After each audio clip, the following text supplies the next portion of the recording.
There she is. One of my favorite icons in the world. Spaceship Earth. So, Epcot has been open for a little under a week. They opened last Wednesday, I want to say. And I was not able to get passes this weekend. So I ended up spending the weekend at home. I ordered a pizza, which you can see.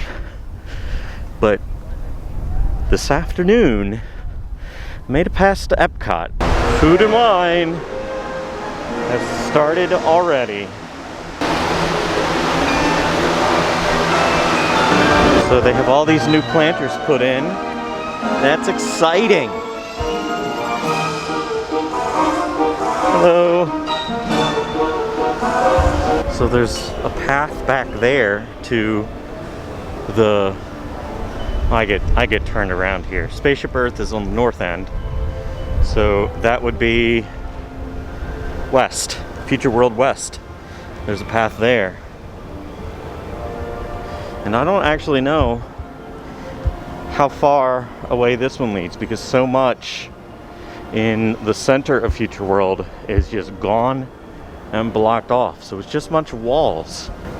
So there are so many of these symbols, I don't recognize a lot of them. Like, I don't know what these two are. I know that one, that's Spaceship Earth. And that's the seas. And that's the land. I don't know that one. That's imagination, I think. It's so different already. This is going to be almost a completely different park. At least this section of it. I'm excited for it. I really hope not too much changes with their plans. They've already announced a couple of changes. Some delays. They have delayed the Spaceship Earth refurbishment, and they have delayed the Mary Poppins attraction that they were going to put into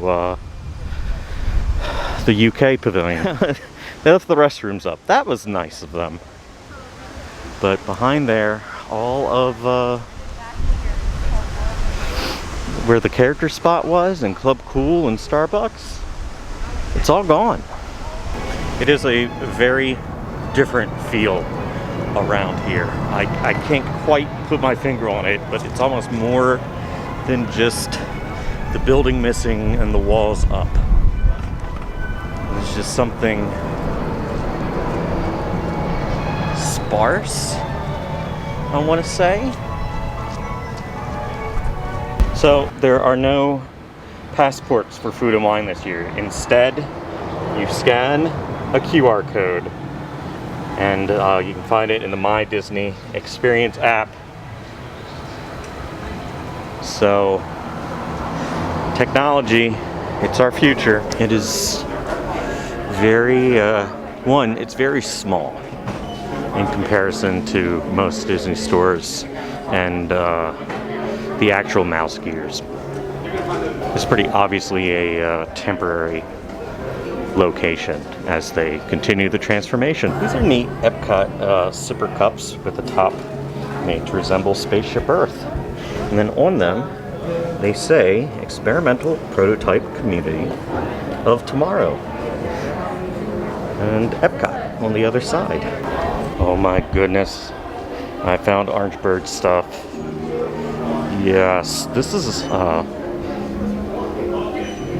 they have merchandise from Flower and Garden, because Flower and Garden was pretty much cut short by the coronavirus. So a lot of that merch is still available.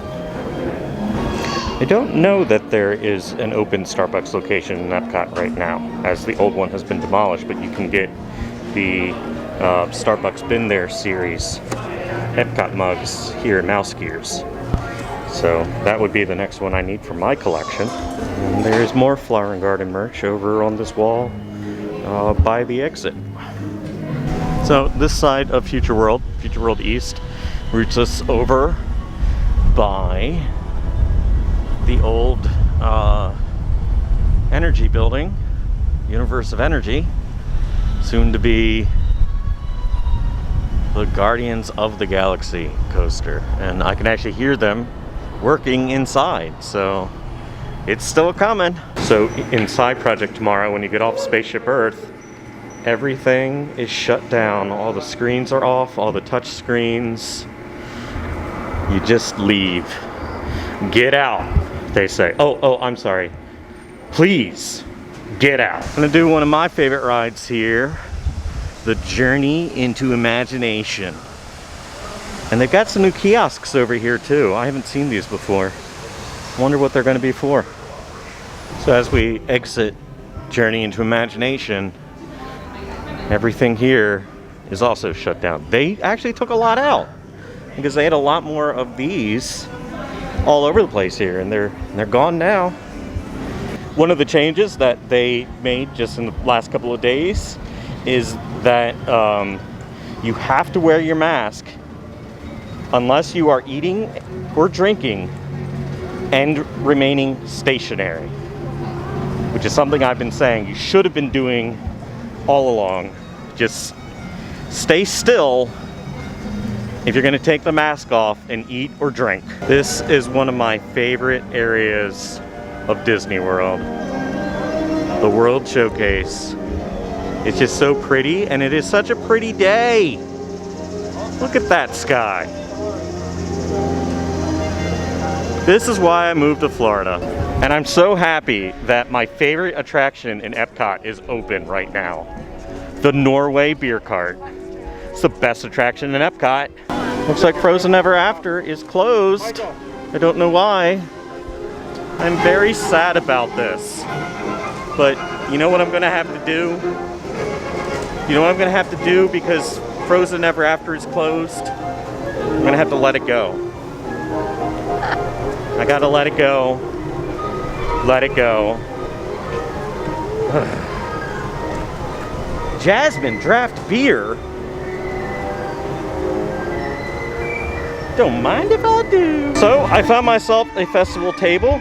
We stopped in China.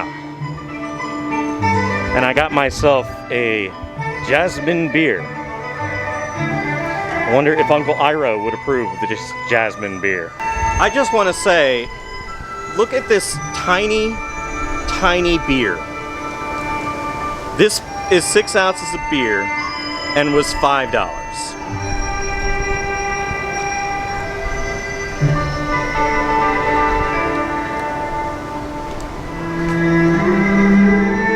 It tastes like tea.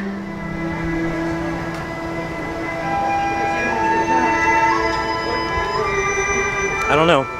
I think Uncle Iro might approve of that. Yes. Go play some Pai Sho, drink some jasmine beer with Uncle Iro. So as I've been walking around, I've noted that several of the food and wine kiosks are not open yet. This one is from the Alps, and it says coming this fall.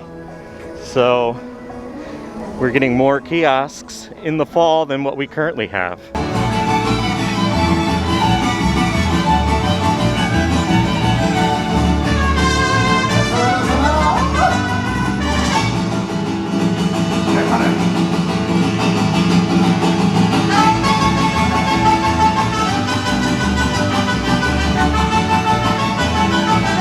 It's pretty cool that they are still able to do the mariachi performances just over in the, what do you call this, a bandstand? Over in the bandstand as opposed to just out in the middle of the Mexican pavilion. To Mitsukoshi. Hello! Hello, welcome to the band. They opened some of these areas up quite a bit. Ooh! Blue shell. It's the blue shell. The Pick a Pearl is closed off. No pearl shows. That's sad.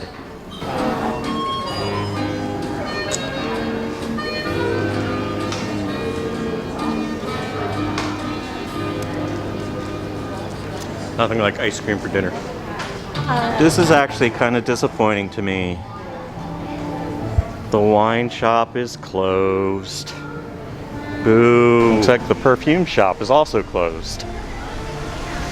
I'm wondering if that is just to keep staffing levels low, or if they are short on staff because they suspended the cultural representation program. So because of when they closed the park, they weren't really able to do Flower and Garden. It's one of the reasons why you can find so much Flower and Garden merch. So they're trying kind of like a sort of combined Flower and Garden and Food and Wine. So they've got a Remy topiary, and there's your Flower and Garden.